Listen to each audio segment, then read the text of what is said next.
Got Florida here at Williams-Brice noon kick on Saturday, and I don't need to do this, but I am going to challenge our fans to be there early, be there loud. They make a difference for us. They help our football team and make it very difficult for another team to come into Williams-Brice, and that's what really creates a huge home field advantage for us. And we certainly appreciate them and the enthusiasm they help bring our football team when we play here at Williams-Brice. We're excited about getting back home.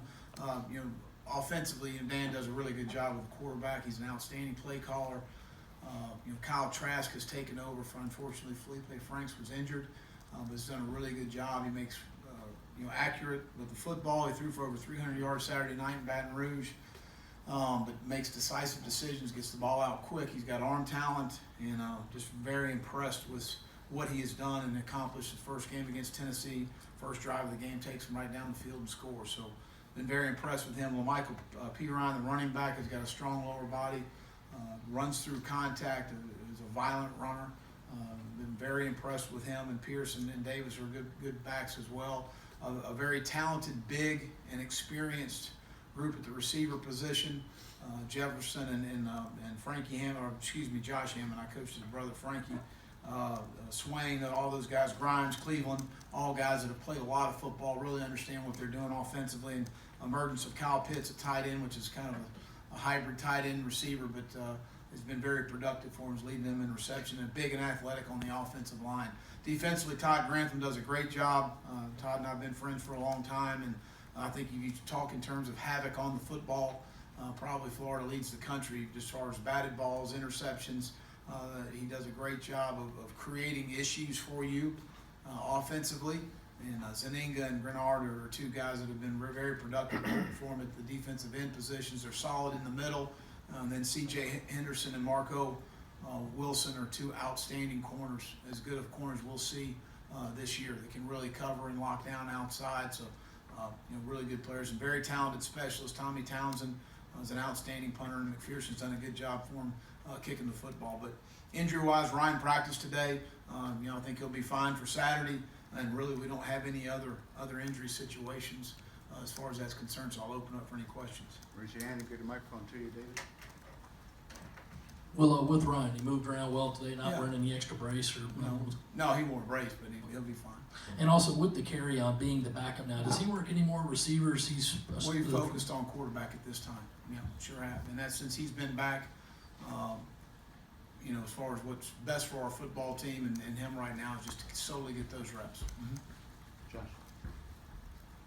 Have you faced Dan as much as you faced any other play caller, offensive guy in your career, you think?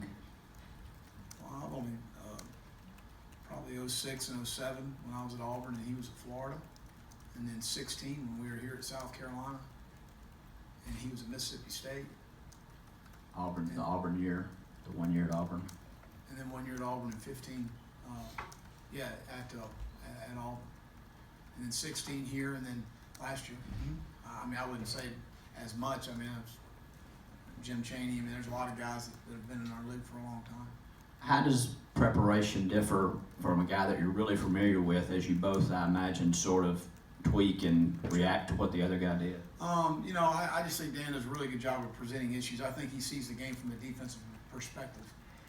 Meaning knows that there's some issues with different looks that he can give you. The run game is the run game, and their passing game is the pass game, but how they manipulate and get to those looks are going to be different each week. It's kind of like, preparing a little bit from the standpoint of the best example I could give you is they're going to get to this run. I don't know how they're going to get to it, but I know they're going to get to it. So whatever window dressing is created on game day, our players need to be able to adjust, and we need to adjust as a staff. The way they ran the ball in the second half last year, was that a scheme issue or was that a fatigue issue? No, I think it was both. I think schematically we weren't as gap sound as we needed to be. We've tried to rectify those issues, and we weren't as good as we needed to be defensively, personnel-wise, at that time of the season.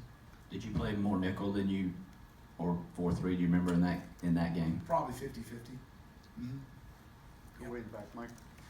Hey, well, I think Lou Holtz once said that you never get the same 18, 19-year-olds from week to week. I'm wondering how you approach sort of winning on the road, big game against Georgia, and then having your guys flush it the next week, getting back to Florida. How do you make sure that your guys do that? Well, I told the team this morning, in life generally, you don't always get what you want, but generally you get what you deserve. And if you prepare right, and you prepare the right way, and you watch film the right way, and you work out and you practice the right way, and you have the right kind of preparation and focus leading into game day, and then all of that comes to fruition on game day, and you play well on game day, then you deserve the right, not saying you will, but you deserve the right to have the opportunity to win the game. If you don't prepare the right way and you bask in something that happened in your past and you think about that and not think about the present and now, then you don't deserve that right. So there's a difference between wanting something to happen and deserving it to happen, in my opinion. Every week is a season here. We have certain things that we talk about all the time. Leave no doubt's been in our locker room from day one. Leave no doubt about your energy, your effort, your toughness, your discipline, your team first mentality, and the opportunity. You've got to earn it every single day. We have certain things that we talk about all the time in our organization, and every week's a season for us. We're going to pour our guts into Florida and hopefully create the opportunity to deserve the right, to have the right to win on game day. Come on.